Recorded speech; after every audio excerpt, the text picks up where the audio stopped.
मोहसिन बे case additional session जज ने जल्दबाजी में हुक्म जारी किया। कानूनी तकाजे भी पूरे नहीं किए गए। एडवोकेट जनरल नियाजुल्लाह न्यासी की वज़ीर आज़म को ब्रीफिंग।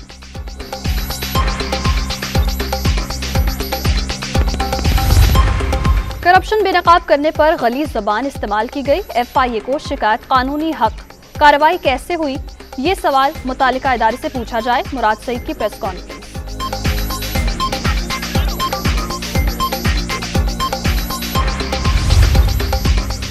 सिंध में इस्तीफों की लाइन, तहरीक इंसाफ के 4 अहम मोहद्देदार मुस्ताफी। सीनियर सूबाई नायब सदर सैयद ताहिर शाह भी शामिल। हलीम आदिल शेख, अली जुनेजो और अकबर अली भी ओहदा छोड़ चुके हैं।